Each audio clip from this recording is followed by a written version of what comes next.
Fala rapaziada, beleza? Bem-vindos a mais um vídeo do canal Mestre Nagiko na área. Me conta uma coisa aqui, você já começou a mestrar aquela mesa, aquela campanha maravilhosa, começou de uma maneira incrível, mas com o passar do tempo foi perdendo força, menos energia, menos envolvimento, menos impacto. Na maioria das vezes, isso não acontece por causa da história que você está contando, nem por causa do sistema que você está jogando, e sim por causa da relação entre jogador e mestre. Porque RPG, ele não é apenas narrativa, rolagem de dados, testes que você pede para os seus jogadores, e sim uma dinâmica social sustentada por longo tempo. E quando você, como mestre, não se sente valorizado pelas ideias que você tem, pela história que você está contando, pelos desafios que você impõe aos seus jogadores, isso aparece diretamente no seu jogo. E no vídeo de hoje eu quero te mostrar com uma certa profundidade porque os seus jogadores deveriam valorizar você como mestre, não apenas por educação, e sim porque isso muda completamente a qualidade da experiência na mesa que você está mestrando. Então, já deixa o like e vem comigo para mais um vídeo.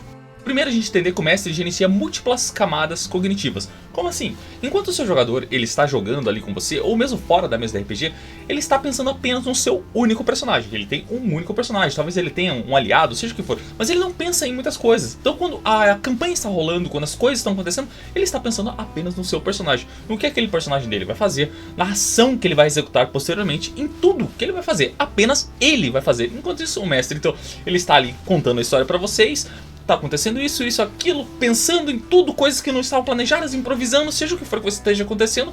E em determinado momento ele está pensando nas regras da narrativa, tem que ter uma coerência legal para o que está acontecendo. Ele está pensando também nos comportamentos dos NPCs. Vocês vão conversar com aquele taberneiro, ele não pode ser agressivo, ele tem que pensar em como ele vai agir com os seus jogadores. Ele tem que pensar também no ritmo da sessão, para não ficar aquele ritmo constante de batalha, batalha, batalha, coisa intensa, de repente, puf, quebrou.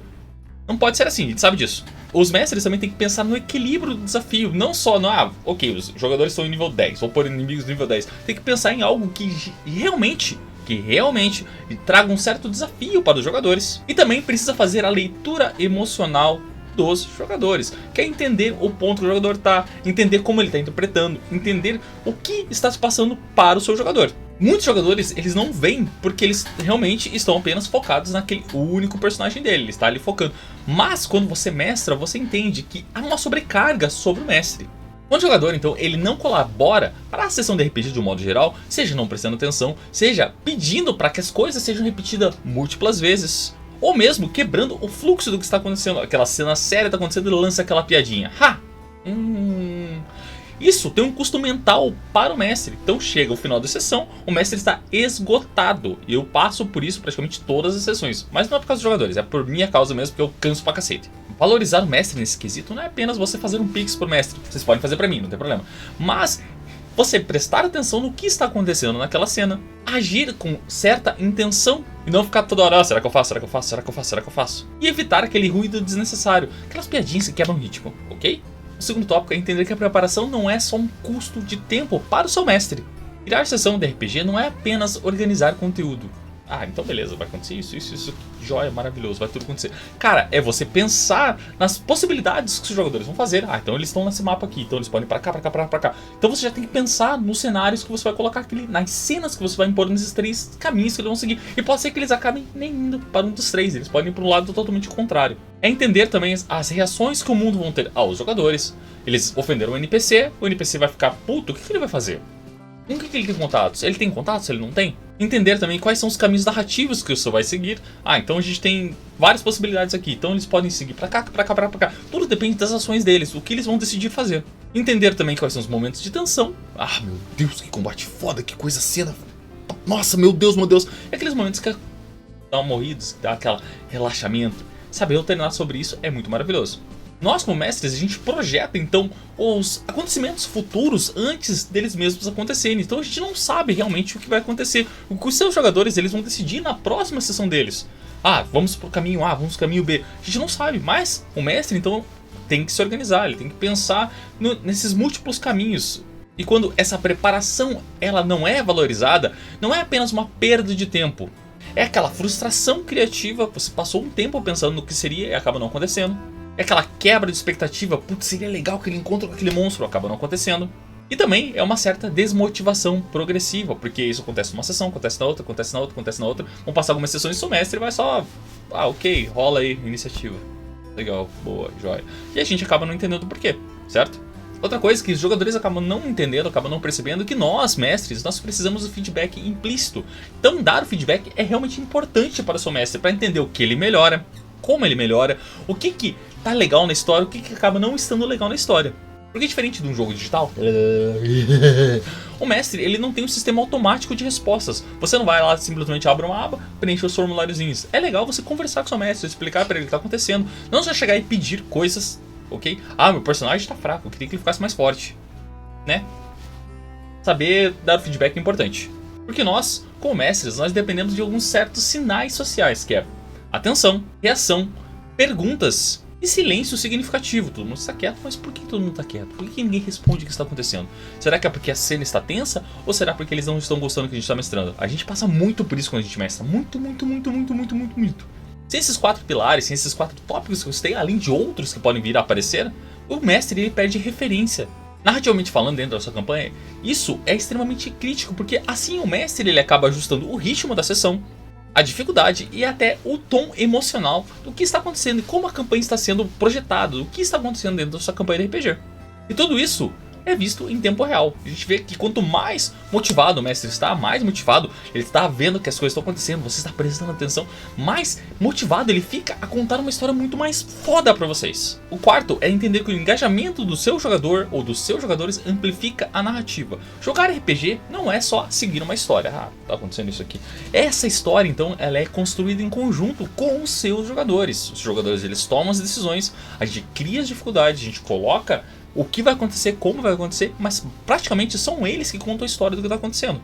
Quando o seu jogador, então, ele interpreta bem o personagem dele, meu personagem é sério assim, meu personagem é um palhaço, ok, tudo bem, é o personagem do cara. Ele reage emocionalmente ao que está acontecendo, um NPC querido deles acaba falecendo por um motivo, o vilão matou ele, seja o que for que aconteceu, ele reage emocionalmente, fiquei triste por ele, mesmo que seja só fiquei triste, meu amigo. Ele faz perguntas realmente relevantes para a história. Por que isso está acontecendo? Por que esse cara apareceu naquele momento? O que essa carta está dizendo aqui? Putz, o que está acontecendo? E também quando ele toma decisões com reais intenções. Eu vou lá conversar com aquele NPC porque ele ofendeu o mago do meu grupo, chamando ele de conjuradorzinho de merda.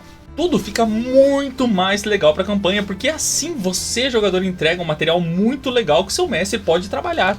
Isso cria um ciclo totalmente positivo, porque o jogador ele se envolve, o mestre ele responde de uma maneira muito mais emocionante, de uma maneira muito mais legal para o que está acontecendo, o jogo melhora e o jogador se envolve cada vez mais com a história que está contando. O quinto é você entender que o respeito ao mestre mantém a coesão social da sua mesa de RPG. A gente sabe que o mestre não é apenas a autoridade narrativa do que está acontecendo, da história que você está contando. Ele também é o ponto de estabilidade social da sua mesa de RPG. Quando você, jogador, você interrompe o mestre constantemente, quebra o ritmo ou o tom do que está acontecendo naquela cena, ignora alguns acordos que foram fechados talvez na sessão 0, ou mesmo acordos que aconteceram com os seus NPCs. E você força aquele protagonismo, eu sou importante demais, olhe pra mim. Isso começa a gerar micro conflitos dentro da sua mesa de RPG. Pode ser que alguns jogadores eles não vão falar pra você, mas pode acabar acontecendo deles irem falar com o seu mestre. Eu não gostei da atitude do Belibédrio, e agora o que a gente faz? O mestre, então, ele precisa lidar constantemente com esses micro conflitos, com essas pequenas coisas que acontecem dentro da sua mesa de RPG. Ele para de narrar histórias, ele começa a gerenciar pessoas. O sexto é que os mestres precisam de segurança criativa para evoluir. Criar história, desafio, combate, narrativa, sessão após sessão, envolve risco. Quando o mestre, então, ele faz vozes diferentes para aquele NPC, ele cria cenas mais emocionais. O NPC morreu, não gostei. Ele faz com que vocês, jogadores, tomem decisões difíceis. Putz, o reino A tá em guerra, mas o reino B tá em paz. Mas se a gente for lá, a gente vai ser bem, né? Vamos ser conhecidos como os heróis, talvez salvaram eles. Mas aqui a gente vai ficar em paz. São decisões difíceis, ok? E há também a questão da mudança de ritmo. Tá tudo acontecendo de uma maneira tão leve. Vocês estão viajando pela estrada fora. Eu vou com o grupinho. Olho para o lado, tem um leãozinho. Cara, é a gente, como mestre, se expondo, ok? Se a mesa de RPG então responde com julgamento, ironia ou mesmo desinteresse, o que aconteceu? O mestre começa a recuar. Vai parar de fazer essas cenas legais, vai parar de se inteirar tanto, ele vai parar tanto de se expor tanto para os jogadores. E é esse tipo de coisa, esses tipos de desinteresses, vamos chamar assim, que limitam o jogo então ao básico. Pô, rola dado, faz um teste, É isso aí, contamos a história, fechou a sessão aqui. Até a próxima, rapaziada. Valeu, até mais. E o sétimo é que a valorização sustenta campanhas longas por muito mais tempo. Eu e meus jogadores, a gente está há 7 anos jogando juntos. Óbvio que teve algumas tretas, teve alguns desinteresses. Campanhas de longo prazo são assim mesmo, felizmente. E não acabam, isso é legal. Mas entendo que as campanhas longas, essas campanhas que você mestra, elas não acabam por um TPK. Morreu todo mundo, Ou, elas acabam por desgaste. Quando o mestre se sente ignorado, se sente desvalorizado ou mesmo sobrecarregado com tudo o que está acontecendo, esses pequenos micro conflitos que eu citei para vocês, ele reduz esforço e com a redução de esforço, eventualmente ele para de se importar com a mesa e assim a mesa morre. Desculpe dizer, mas é verdade. Mas quando os mestres eles se sentem muito mais valorizados, eles investem mais tempo na campanha, no desafio, eles começam a pensar muito mais, começam a procurar ideias de sistemas para vocês jogarem, ou mesmo melhorar a campanha de um modo geral, melhorar aquele D&D quinta edição que vocês estão jogando. Eles se preparam muito melhor, então vai acontecendo aqui alguma cena, tal, veja essa cena aqui, pá, olha que legal que ficou. Entende? Esses pequenos desafios, essas pequenas coisinhas começam a surgir de uma maneira muito mais espontânea. Ele começa a criar muito mais. Você começa a ver que alguns NPCs são melhores, as vozes deles são melhores, a interpretação do mestre para com o que está acontecendo está melhor. E assim o mestre começa a tentar aquela campanha. E vocês, obviamente, em conjunto com ele, começam a criar uma história muito mais legal. Valorizar o mestre que você tem não é sobre elogiar ele o tempo todo. Ai, mestre, você é tão maravilhoso, tão incrível. Seria bom receber isso todo dia, né? É sobre o comportamento de vocês, jogadores, dentro da sua mesa de RPG. É você prestar mais atenção, é você se envolver mais com o que está acontecendo, é respeitar o ritmo daquela cena, respeitar o ritmo da sessão de um modo geral, é entender que alguém está sustentando aquela experiência que você está vivendo para você. O RPG ele não funciona sozinho, ele funciona quando todos estão envolvidos, criando a história, fazer as coisas acontecerem dentro dessa campanha que você está narrando. E quando isso ele é reconhecido, o jogo em si ele muda, fica mais vivo, mais memorável, muito mais intenso. E agora eu quero saber de vocês, jogadores, vocês valorizam os mestres que vocês têm nas suas campanhas de RPG? Deixe nos comentários. E claro, se inscreve no canal, deixa o like, ativa as notificações aí, dá uma olhada no comentário fixado. Nos vemos no próximo vídeo, que os críticos estejam com vocês. Até mais!